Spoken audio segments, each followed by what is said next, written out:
പ്രധാന വാർത്തകൾ. Emerging കേരളയിലെ hill top പദ്ധതിക്കെതിരെ Perinthalmanna നഗരസഭ. വ്യവസായ എസ്റ്റേറ്റിൽ നടപ്പാക്കുന്ന പദ്ധതിക്കെതിരെ കൌൺസിലിൽ പ്രമേയം. പട്ടാമ്പി പോലീസ് അനധികൃത മണൽക്കടത്തിനെതിരെ നടപടി ഊർജിതമാക്കുന്നു. ഭാരതപ്പുഴയ്ക്ക് പുറമെ തൂതപ്പുഴയിലും പരിശോധന. ചങ്ങാടങ്ങളും തോണികളും പോലീസ് നശിപ്പിച്ചു. പിള്ള ഗണേശ് പോർമൂർത്തിക്കുമ്പോൾ പാലക്കാട് ജില്ലയിൽ ഗണേശ് വിഭാഗം പ്രവർത്തനം വ്യാപിപ്പിക്കാനൊരുങ്ങുന്നു. ഒറ്റപ്പാലം മേഖലയിൽ ഗണേഷ് കുമാറിന്റെ ഫ്ലക്സ് ബോർഡ് പ്രചരണം. റോഡ് നവീകരണം കരാറുകാരൻ ഏറ്റെടുത്തിട്ടും പ്രവൃത്തി തുടങ്ങിയില്ല. കാറൽമണ്ണ വെള്ളിനേഴി റോഡിൽ യൂത്ത് കോൺഗ്രസ് KSU പ്രതിഷേധം. വാർത്തകൾ വിശദമായി. പെരിന്തൽമണ്ണ നഗരസഭയിലെ എരവിമംഗലത്തെ ഹിൽ ടോപ്പ് പദ്ധതി എമർജിംഗ് കേരളയിൽ ഉൾപ്പെടുത്തിയതിനെതിരെ പെരിന്തൽമണ്ണ നഗരസഭയോട് ആലോചിക്കാതെ സഭയുടെ വ്യവസായ എസ്റ്റേറ്റ് ഹിൽ ടോപ്പ് പദ്ധതിക്കായി പരിഗണിച്ചതിനെതിരെ കൌൺസിൽ യോഗത്തിൽ പ്രമേയം അവതരിപ്പിച്ചു. എരവിമംഗലത്തെ വ്യവസായ എസ്റ്റേറ്റിൽ എമർജിംഗ് കേരളയിലെ ഹിൽ ടോപ്പ് പദ്ധതി നടപ്പാക്കാൻ തീരുമാനിച്ചതിനെ എതിർത്തുകൊണ്ട് വ്യാഴാഴ്ച ചേർന്ന കൌൺസിൽ യോഗത്തിലാണ് പെരിന്തൽമണ്ണ നഗരസഭാ ഭരണസമിതി പ്രമേയം പാസാക്കിയത്. CPM councillor B. മോഹനാണ് പ്രമേയം അവതരിപ്പിച്ചത്. കോൺഗ്രസിലെ ഷീബ ഗോപാൽ BOT സെല്ലുമായി ബന്ധപ്പെടുത്തി ഹിൽ ടോപ്പ് പദ്ധതിയുടെ സംശയം ചോദിച്ചതല്ലാതെ പ്രതിപക്ഷത്തിന്റെ ഭാഗത്തു നിന്നും പ്രമേയം അവതരിപ്പിച്ചതിനെതിരെ കാര്യമായ എതിർപ്പുകൾ ഉണ്ടായില്ല. എരവിമംഗലത്തെ വ്യവസായ എസ്റ്റേറ്റിന്റെ ഹിൽ ടോപ്പ് പദ്ധതി തുടങ്ങാൻ എമർജിംഗ് കേരളയിൽ പദ്ധതിയുള്ളതായി സർക്കാരിന്റെ വെബ്സൈറ്റിൽ നൽകിയതിനു പുറമെ ഡെൻസിറ്റി ന്യൂസും ഒരു പ്രമുഖ ദിനപത്രവും റിപ്പോർട്ട് ചെയ്തിരുന്നു. വ്യവസായിക സംരംഭകർക്ക് പ്ലോട്ടുകളാക്കി നൽകാൻ 1997-98 വർഷത്തെ ജനകീയ ആസൂത്രണ പദ്ധതിയിൽ ഉൾപ്പെടുത്തി വാങ്ങിയതാണ് എരവിമംഗലത്തെ 7.5 ഏക്കർ ഭൂമി. വ്യവസായങ്ങൾ തുടങ്ങാതെ വെറുതെ കിടക്കുന്ന ഭൂമി മറ്റേതെങ്കിലും പദ്ധതികൾക്ക് ഉപയോഗപ്പെടുത്താൻ നഗരസഭ തീരുമാനിച്ചിരുന്നു. തുടർന്നാണ് 2006-ൽ BOT അടിസ്ഥാനത്തിൽ ഹിൽ ടോപ്പ് പദ്ധതി തുടങ്ങാൻ ലക്ഷ്യമിട്ടത്. പിന്നീട് ഈ പദ്ധതി ഉപേക്ഷിക്കുകയും ചെയ്തു. നഗരസഭയുടെ ഈ വെറുതെ കിടക്കുന്ന വ്യവസായ എസ്റ്റേറ്റുമായി ബന്ധപ്പെട്ട റിപ്പോർട്ട് തിരുവനന്തപുരത്തെ BOT സെല്ലിൽ നിന്നും എമർജിംഗ് കേരളയ്ക്ക് ലഭിച്ചതായാണ് സംശയം. എന്നാൽ BOT ഹിൽ ടോപ്പ് പദ്ധതി ഉപേക്ഷിച്ചതായി BOT സെല്ലിനെ നഗരസഭ അറിയിച്ചതായാണ് നഗരസഭാ അധികൃതരുടെ വിശദീകരണം. എമർജിംഗ് കേരളയിലെ പദ്ധതിക്ക് പരിഗണിച്ച എരവിമംഗലത്തെ ഭൂമി വ്യവസായ സംരംഭകർക്ക് നൽകാൻ നഗരസഭ തീരുമാനവും എടുത്തിട്ടുണ്ട്.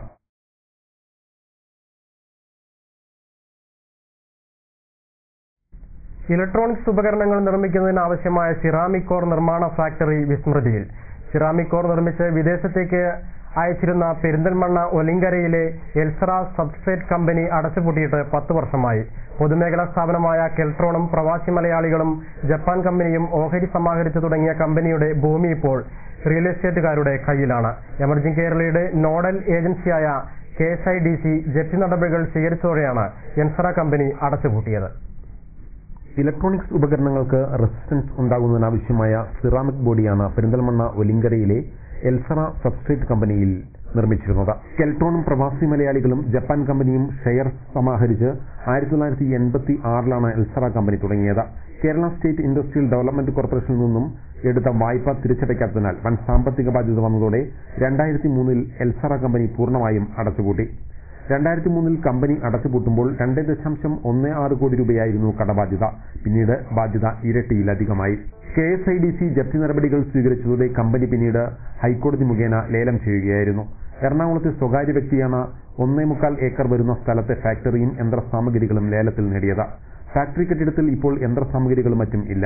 ഈ സ്ഥലം ഇപ്പോൾ പെരിന്തൽമണ്ണയിലെ സ്വകാര്യ വ്യക്തിയുടെ പക്കലാണ്. ഈ വ്യക്തിയെ സമീപിച്ചപ്പോൾ ഈ സ്ഥലം മറ്റാർക്കെങ്കിലും വിൽക്കുമെന്നാണ് അറിയാൻ സാധിച്ചത്. താലൂക്ക് വ്യവസായ ഓഫീസിൽ അന്വേഷിച്ചപ്പോൾ ഉദ്യോഗസ്ഥർക്കും ഈ സ്ഥാപനത്തെക്കുറിച്ച് അറിവൊന്നുമില്ല.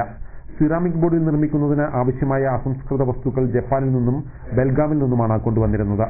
ജപ്പാനിൽ നിന്നും അസംസ്കൃത വസ്തുക്കളുടെ വരവ് നിലച്ചതും അന്യസംസ്ഥാനങ്ങളിൽ ഇത്തരം കമ്പനികൾ സ്ഥാപിച്ചതും ഇലക്ട്രോണിക്സ് ഉപകരണങ്ങൾ ഉണ്ടാകുന്നതിന് ആവശ്യമായ അസംസ്കൃത വസ്തുക്കൾ ഇന്ത്യയിൽ തന്നെ കുറഞ്ഞ വിലയ്ക്ക് ലഭ്യമായി തുടങ്ങിയതും കമ്പനിയുടെ പ്രവർത്തനത്തെ ബാധിച്ചു. 60ഓളം സ്ഥിരം ജീവനക്കാരും 40-ലധികം താൽക്കാലിക തൊഴിലാളികളും കമ്പനിയിൽ ജോലി ചെയ്തിരുന്നു. കമ്പനി അടച്ചുപൂട്ടിയതോടെ ഇവർക്കും ജോലി ഇല്ലാതായി. അടച്ചുപൂട്ടിയ സ്ഥാപനം തുറന്നു പ്രവർത്തിപ്പിക്കാൻ KSIDC ജപ്തി നടപടികൾ ഒഴിവാക്കുകയോ സർക്കാർ ധനസഹായം നൽകുകയോ ചെയ്തില്ല. ഇപ്പോൾ എമർജിംഗ് കേരളയുടെ നോഡൽ ഏജൻസിയാണ് KSIDC. സർക്കാരിന്റെയോ മറ്റ് ഏജൻസികളുടെയോ സഹായം ലഭ്യമാവാതെ വ്യവസായ മേഖലയിലെ ഒരു സംരംഭം കൂടി വിസ്മൃതിയിൽ ആണ്ടുപോവുകയാണ്. പട്ടാമ്പിയിൽ അനധികൃത മണൽക്കടത്തിനെതിരെ പോലീസ് നടപടികൾ ശക്തമാക്കി. കഴിഞ്ഞ ദിവസം തൂതപ്പുഴയിലും ഭാരതപ്പുഴയിലുമായി നടത്തിയ റെയ്ഡിൽ നിരവധി ലോഡ് മണലും ചങ്ങാടങ്ങളും പിടികൂടി. പട്ടാമ്പി സർക്കിൾ ഇൻസ്പെക്ടർ KM ദേവസിയുടെ നേതൃത്വത്തിലാണ് മണൽ റെയ്ഡ് നടക്കുന്നത്. പട്ടാമ്പി മേഖലയിൽ നടക്കുന്ന അനധികൃത മണൽക്കടത്ത് കർശനമായി തടയണമെന്ന് ഓംബുഡ്സ്മാന്റെ ഉത്തരവിന്റെ അടിസ്ഥാനത്തിലാണ് പരിശോധന. കഴിഞ്ഞ ദിവസം തൂതപ്പുഴയിൽ, തിരുവേഗപ്പുറയിൽ നിന്നും ഭാരതപ്പുഴയിലെ കൊടുമുണ്ട കടവിൽ നിന്നുമായി നിരവധി ലോഡ് മണൽ പിടികൂടി. മണൽ വാരാൻ ഉപയോഗിക്കുന്ന ചങ്ങാടങ്ങളും തോണികളും പിടിച്ചെടുത്ത് നശിപ്പിച്ചു. പിടിച്ചെടുത്ത മണൽ നിർമ്മിതിക്ക് കൈമാറുമെന്നും വരും ദിവസങ്ങളിൽ മണൽ റെയ്ഡ് തുടരുമെന്നും CI KM ദേവസി പറഞ്ഞു. പിടിച്ച മണല് നിർമ്മിതിക്കാർക്ക് കൊടുക്കും. നിർമ്മിതി ഇപ്പോൾ അതിന്റെ വണ്ടി വന്നുകൊണ്ടിരിക്കുന്നുണ്ട്. ഇനി ബാക്കിയുള്ള സ്ഥലങ്ങളിൽ ഇന്നലെ ഇപ്പോൾ തിരുവേഗപ്പുറ 10-11 ലോഡ് ഇന്നലെ രാത്രി പിടിച്ചിട്ടുണ്ടായിരുന്നു. അതിപ്പോൾ നിർമ്മിതിക്കാരവിടെ കയറ്റിക്കൊണ്ടിരിക്കുകയാണ്. അപ്പോൾ അത് കഴിഞ്ഞിട്ട് ഇനി വേറെ സ്ഥലങ്ങളിലുണ്ടെങ്കിൽ അതും നിർമ്മിതിക്ക് കയറ്റിവിടും. ഇനി വള്ളങ്ങൾ ഇറക്കാൻ ഒരു കാരണവശാലും ഈ മഴക്കാലത്ത് സമ്മതിക്കില്ല. ആൾക്കാരെ പിടികൂടിയില്ല. ഓടിച്ചിട്ട് വെള്ളത്തിൽ പിടിക്കുക എന്ന് പറഞ്ഞാൽ റിസ്ക്കാണ്. അവര് മണൽ കുറ്റുകാരാണ്, നമ്മള് യൂണിവേഴ്സിറ്റി പോലീസുകാരാണ്. ഒരു പരിധിവരെ നമുക്ക് നീന്താൻ കഴിയും. അവർക്ക് നല്ല എക്സ്പീരിയൻസ് ആണ്. ഭാരതപ്പുഴയിലെ ചുഴികളെ കുറിച്ചും അടിയൊഴുക്കിനെ കുറിച്ചും വളരെ വ്യക്തമായിട്ട് അവർക്കറിയാം. നമ്മൾ പഠിച്ചു വരുന്നല്ലോ. അതുകൊണ്ട് വെള്ളത്തിൽ നിന്ന് ആരും ഓടിച്ച് പിടിക്കാൻ ശ്രമിച്ചിട്ടില്ല. ഇത് തുടരുന്നതായിരിക്കും. കേരള കോൺഗ്രസ് B ഗണേഷ് കുമാർ വിഭാഗം പാലക്കാട് ജില്ലയിൽ പ്രവർത്തനം ആരംഭിക്കുന്നു.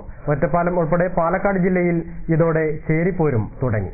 ഗണേഷ് വിഭാഗം കോൺഗ്രസ് B പാലക്കാട് ഏകദിന ക്യാമ്പ് സംഘടിപ്പിച്ചാണ് രംഗപ്രവേശനം ചെയ്യുന്നത്. എന്നാൽ ഇതിനെ ഔദ്യോഗിക പക്ഷം അംഗീകരിച്ചിട്ടില്ലെന്നും സൂചനയുണ്ട്. അഡ്ഹോക് കമ്മിറ്റി രൂപീകരിച്ചാണ് പരിപാടികൾ സംഘടിപ്പിക്കുന്നത്. ഗണേഷ് വിഭാഗത്തിന്റെ ജില്ലാ പ്രസിഡന്റായി V ജയരാജും സെക്രട്ടറിയായി M മുഹമ്മദും ചുമതലയേറ്റിട്ടുണ്ട്.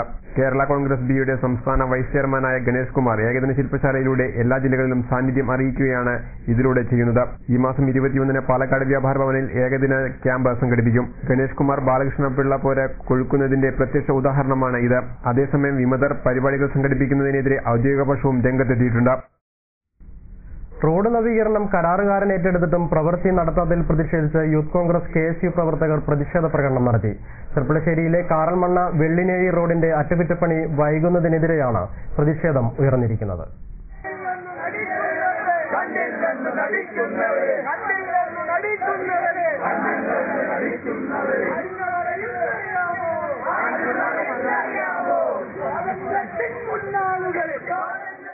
കാറൽമണ്ണ മുതൽ വെള്ളിനേഴി വരെയുള്ള 8 കിലോമീറ്റർ റോഡ് നവീകരണത്തിനായി 1,10,00,000 രൂപയ്ക്കാണ് കരാറുകാരന് നൽകിയിരുന്നത്. എന്നാൽ പ്രവൃത്തി അവസാനിക്കേണ്ട സമയം കഴിഞ്ഞ് 5 മാസം പിന്നിട്ടിട്ടും യാതൊരു നടപടിയും എടുക്കാത്തതിൽ പ്രതിഷേധിച്ചാണ് യൂത്ത് കോൺഗ്രസ് KSUവും പ്രത്യക്ഷ സമരവുമായി രംഗത്ത് വന്നിരിക്കുന്നത്. പ്രതിഷേധത്തിന്റെ ഭാഗമായി തകർന്ന റോഡിലൂടെ പ്രവർത്തകർ മാർച്ച് നടത്തി. പ്രകടനത്തിനു ശേഷം നടന്ന യോഗം മണ്ഡലം പ്രസിഡന്റ് KM ഇസ്ഹാഖ് ഉദ്ഘാടനം ചെയ്തു. ഇത് കൃത്യസമയത്ത് ചെയ്യിപ്പിക്കേണ്ട ഉത്തരവാദിത്തം ജനങ്ങളോട് പ്രതിബദ്ധതയുള്ള, ജനങ്ങളുടെ നികുതി പണം കൊണ്ട് ശമ്പളം വാങ്ങുന്ന PWD ഉദ്യോഗസ്ഥന്മാർക്കുണ്ട്. മാത്രമല്ല, സർക്കാരിന്റെ പണം 10% വരെ ന്യായമായും അതിലേറെ അനർഹമായും പറ്റുന്ന കോൺട്രാക്ടർമാർ സമയബന്ധിതമായി ഈ റോഡ് പണി പൂർത്തിയാക്കുന്നതിന് വിമുഖത കാണിച്ചുകൊണ്ട് 1 വർഷം കൂടെ നീട്ടിക്കിട്ടിയാൽ ഗവൺമെന്റ് സ്വാഭാവികമായും വർദ്ധിക്കുന്ന ടെൻഡറിൽ വർദ്ധിപ്പിക്കുന്ന 10% വർധനവ് ഒന്നാകെ കിട്ടി വിഴുങ്ങാമെന്ന ധാരണയിൽ ഉദ്യോഗസ്ഥന്മാരും കോൺട്രാക്ടർമാരും ഒരുമിച്ച് കാറൽമണ്ണ പ്രദേശത്തെ ജനങ്ങളെ കബളിപ്പിക്കുകയാണ്. ഉടനെ അറ്റകുറ്റപ്പണി നടത്തിയില്ലെങ്കിൽ ശക്തമായ പ്രക്ഷോഭം തുടർച്ചയായി സംഘടിപ്പിക്കുമെന്ന് KM ഇസ്ഹാഖ് മുന്നറിയിപ്പ് നൽകി. യൂത്ത് കോൺഗ്രസ് മണ്ഡലം president K Manoj, P Shanthakumari, Rafeeq, Sajid, Srikanth എന്നിവർ പങ്കെടുത്ത് സംസാരിച്ചു. പ്രേംലാൽ, പ്രസാദ്, ഷൻസി, സലീം, സഫാൻ, അജ്മൽ, ഷെബിൻ എന്നിവർ പ്രകടനത്തിന് നേതൃത്വം നൽകി. ഒരു ഇടവേള.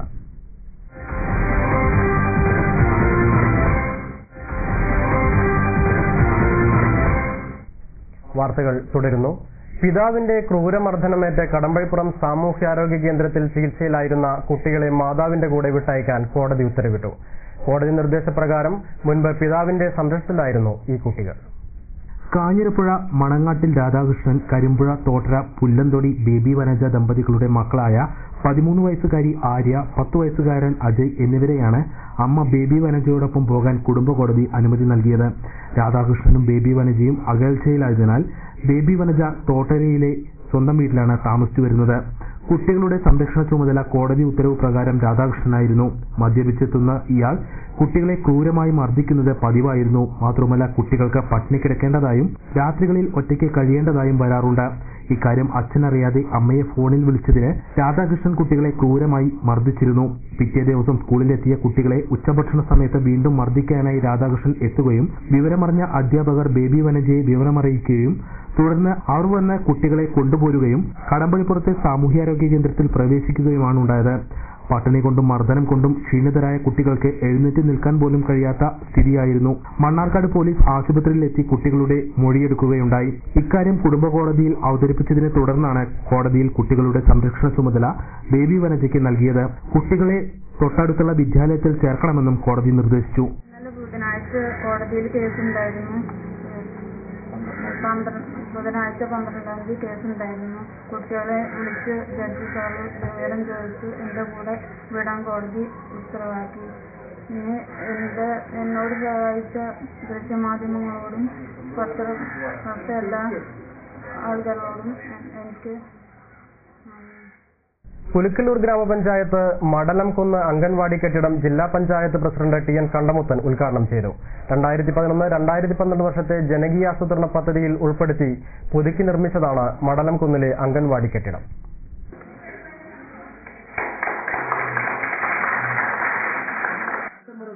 കുട്ടികളുടെ ആരോഗ്യ സംരക്ഷണത്തിൽ കൂടി ഇടപെടാൻ കഴിഞ്ഞാൽ നമ്മൾ ലോകത്തിന് തന്നെ മാതൃകയായിട്ട് തീരും എന്ന കാര്യത്തിൽ അതിന് നമ്മൾ എന്നെ ഉപയോഗിക്കാൻ കഴിയും. ഇവിടെ ഈ കുട്ടികളുടെ ആരോഗ്യ സംരക്ഷണത്തിൽ നമുക്ക് ഇനിയും ഇടപെടേണ്ടതുണ്ട് എന്ന അഭിപ്രായമാണ് എനിക്കുള്ളത്. ഈ കേന്ദ്രങ്ങളുടെ സേവനം നിങ്ങൾ പൂർണ്ണമായി ഉപയോഗപ്പെടുത്തും.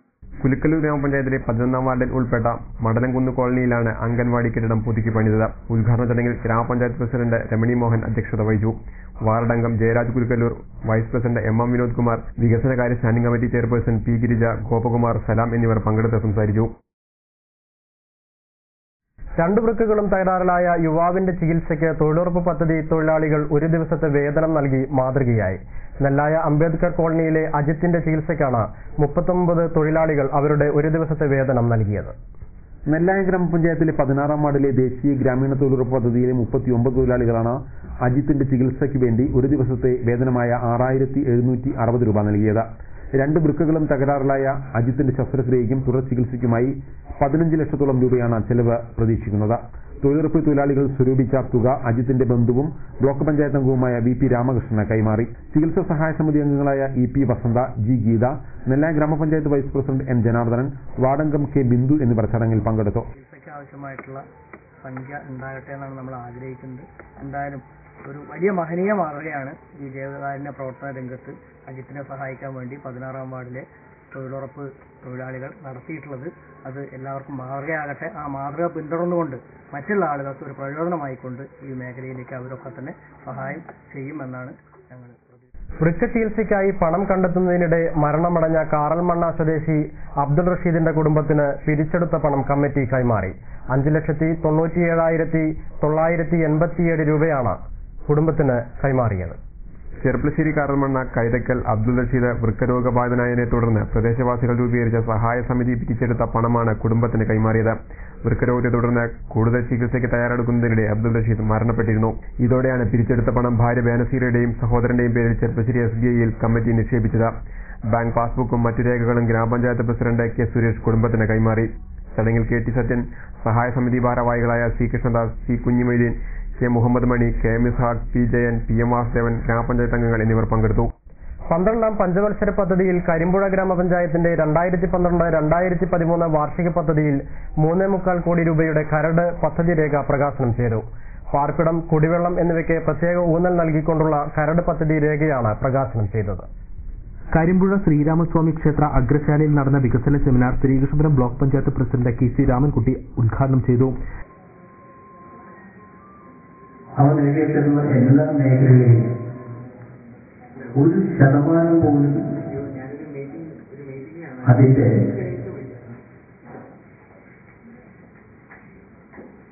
കാഴ്ചപ്പാടുകളെ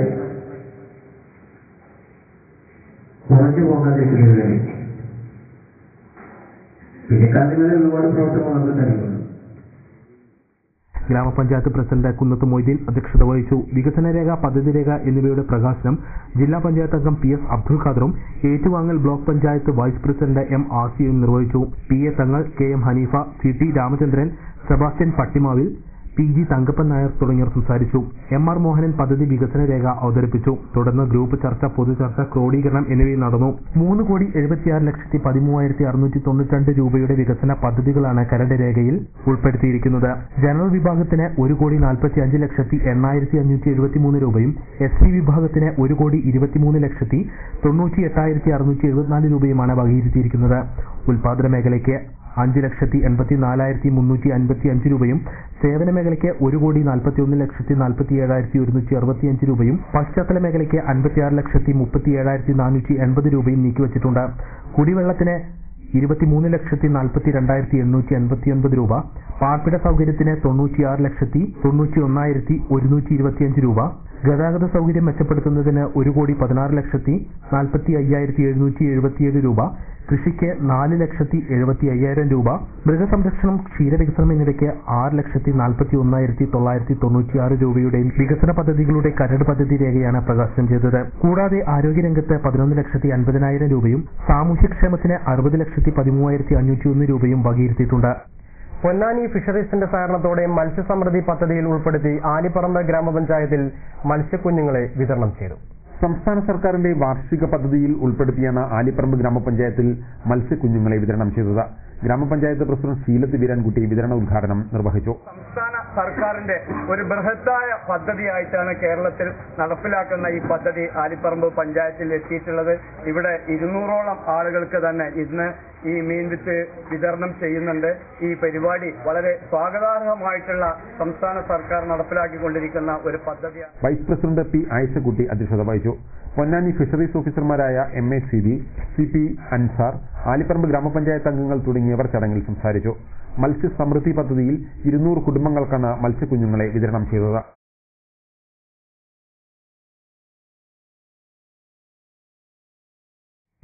ഒരു ഇടവേള കൂടി.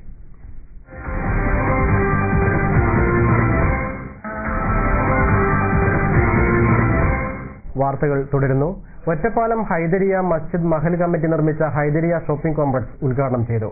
റെയിൽവേ സ്റ്റേഷന് എതിർവശത്ത് നിർമ്മിച്ചിരിക്കുന്ന കെട്ടിടത്തിന്റെ ഉദ്ഘാടനം പാണക്കാട് ഹൈദരലി ശിഹാബ് തങ്ങൾ നിർവഹിച്ചു. 3 നിലകളിലായി നിർമ്മിച്ച കെട്ടിടത്തിന്റെ ഉദ്ഘാടനമാണ് വ്യാഴാഴ്ച ഉച്ചയ്ക്ക് ശേഷം നടന്നത്. 2009 നിർമ്മാണം ആരംഭിച്ച കെട്ടിടത്തിന് 1 കോടിയോളം രൂപ ചിലവഴിച്ചതായി ഭാരവാഹികൾ അറിയിച്ചു. വഖഫ് ബോർഡിന്റെ സഹായത്തോടെയും ജനങ്ങളിൽ നിന്ന് പിരിച്ചെടുത്തുമാണ് കെട്ടിടം പൂർത്തിയാക്കിയത്. SKJMCC president Haji CKM Sadiq Musliyar അധ്യക്ഷനായി. മഹല്ല് committee secretary TA Hamza Haji, Ottapalam നഗരസഭാ vice chairman S Chelavan, A Bapputty, SYS സംസ്ഥാന vice president PK Imbichikoya Thangal, BM Jamal, Qasi ul Islam, CA Kareem, C Muhammad Faizy, KM Abbas Manihari, Abdul Gafoor, VAC Kutty Haji, doctor Abdul Sathar, GM Salahuddin Faizy, TK Muhammad Kutty Faizy തുടങ്ങിയവർ പങ്കെടുത്ത് സംസാരിച്ചു. Kerala state service pensioners union ജില്ലാ കമ്മിറ്റിയുടെ നേതൃത്വത്തിൽ നടത്തുന്ന വാഹന പ്രചരണ ജാഥയ്ക്ക് മണ്ണാർക്കാട് സ്വീകരണം നൽകി. ജില്ലാ പ്രസിഡന്റ് M രാമകൃഷ്ണന്റെ നേതൃത്വത്തിലാണ് ജാഥ നടന്നത്. പങ്കാളിത്ത പെൻഷൻ പദ്ധതി ഉപേക്ഷിക്കുക, സ്റ്റാറ്റ്യൂട്ടറി പെൻഷൻ നിലനിർത്തുക, പ്രായമായവർക്ക് അധിക പെൻഷൻ നൽകുക തുടങ്ങിയ ആവശ്യങ്ങൾ ഉന്നയിച്ചാണ് KSSTU ജില്ലാ വാഹന പ്രചരണ ജാഥ നടത്തിയത്. യൂണിയൻ മണ്ണാർക്കാട് പ്രസിഡന്റ് കൃഷ്ണൻ നമ്പൂതിരി അധ്യക്ഷത വഹിച്ചു. സെക്രട്ടറി നാരായണൻ നായർ, S ഗോപാലൻപിള്ള, സുബ്രഹ്മണ്യൻ തുടങ്ങിയവർ സംസാരിച്ചു. ശമ്പളം പറ്റുന്ന എല്ലാ വിഭാഗം ജനങ്ങളും ഈ ബില്ലിനെതിരായി ശബ്ദമുയർത്തിക്കൊണ്ടിരിക്കുന്ന കാലഘട്ടമാണ്. ഏറ്റവും അവസാനമായി കഴിഞ്ഞ ഫെബ്രുവരി മാസം 28-ാം തീയതി നടന്നിട്ടുള്ള ഇന്ത്യ റൈസ് നടന്നിട്ടുള്ള അതിശക്തമായിട്ടുള്ള പണിമുടക്കിനെ തുടർന്ന് അതിനുള്ള ഡിമാൻഡ് കേന്ദ്ര ജീവനക്കാരും സംസ്ഥാന ജീവനക്കാരുടെയും സംഘടനകൾ അതിനകത്ത് വെച്ചിട്ടുള്ള ഒരു ഡിമാൻഡ് പങ്കാളിത്ത പെൻഷൻ ഉപേക്ഷിക്കണമെന്ന് തന്നെയാണ്, സ്റ്റാറ്റ്യൂട്ടറി പെൻഷൻ നിലനിർത്തണമെന്ന് തന്നെയാണ്. സമഗ്രമായ പെൻഷൻ വ്യവസ്ഥകളോടുകൂടി ഒരു നിയമം കൊണ്ടുവന്നുകൊണ്ട് സ്റ്റാറ്റ്യൂട്ടറി പെൻഷൻ സംരക്ഷിക്കണം, അത് നിലനിർത്തണമെന്നുള്ള ഡിമാൻഡാണ് ആ പണിമുടക്കിലുടനീളം ഉയർന്നു വന്നിട്ടുള്ളത്. വ്യാപാരി വ്യവസായ ഏകോപന സമിതി പട്ടാമ്പി യൂണിറ്റ് സംഘടിപ്പിച്ച വ്യാപാരോത്സവത്തിന്റെ 4ാമത് നറുക്കെടുപ്പ് നടന്നു. Pattambi block panchayat president V വസന്ത ഉദ്ഘാടനം നിർവഹിച്ചു. ഓങ്ങല്ലൂരിൽ വെച്ചാണ് വ്യാപാരോത്സവത്തിന്റെ ഭാഗമായുള്ള 4ാമത് നറുക്കെടുപ്പ് നടന്നത്. ഗ്രാമപഞ്ചായത്ത് പ്രസിഡന്റ് CM ബിന്ദു അധ്യക്ഷത വഹിച്ചു. വ്യാപാര വ്യവസായി ഏകോപന സമിതി പട്ടാമ്പി മണ്ഡലം പ്രസിഡന്റ് ബാബു കോട്ടയിൽ മുഖ്യപ്രഭാഷണം നടത്തി. സമിതി unit president Moidu Haji, O Veerendran, K Hamsa എന്നിവർ സംസാരിച്ചു. 186 ഭാഗ്യശാലികൾക്കാണ് 4ാം ഘട്ട നറുക്കെടുപ്പിൽ സമ്മാനങ്ങൾ ലഭിച്ചത്. പ്രധാന വാർത്തകൾ വീണ്ടും. എമർജിംഗ് കേരളയിലെ ഹിൽ ടോപ്പ് പദ്ധതിക്കെതിരെ പെരിന്തൽമണ്ണ നഗരസഭ. വ്യവസായ എസ്റ്റേറ്റിൽ നടപ്പാക്കുന്ന പദ്ധതിക്കെതിരെ കൌൺസിലിൽ പ്രമേയം. പട്ടാമ്പി പോലീസ് അനധികൃത മണൽക്കടത്തിനെതിരെ നടപടി ഊർജിതമാക്കുന്നു. ഭാരതപ്പുഴയ്ക്ക് പുറമെ തൂതപ്പുഴയിലും പരിശോധന. ചങ്ങാടങ്ങളും തോണികളും പോലീസ് നശിപ്പിച്ചു. പിള്ള ഗണേശ് പോർമൂർത്തിക്കുമ്പോൾ പാലക്കാട് ജില്ലയിൽ ഗണേശ് വിഭാഗം പ്രവർത്തനം വ്യാപിപ്പിക്കാനൊരുങ്ങുന്നു. ഒറ്റപ്പാലം മേഖലയിൽ ഗണേഷ് കുമാറിന്റെ ഫ്ലെക്സ് ബോർഡ് പ്രചരണം. റോഡ് നവീകരണം കരാറുകാരൻ ഏറ്റെടുത്തിട്ടും പ്രവൃത്തി തുടങ്ങിയില്ല. കാറൽമണ്ണ വെള്ളിനേഴി റോഡിൽ യൂത്ത് കോൺഗ്രസ് KSU പ്രതിഷേധം. ഈ വാർത്താ ബുള്ളറ്റിൻ സമാപിക്കുന്നു. നമസ്കാരം.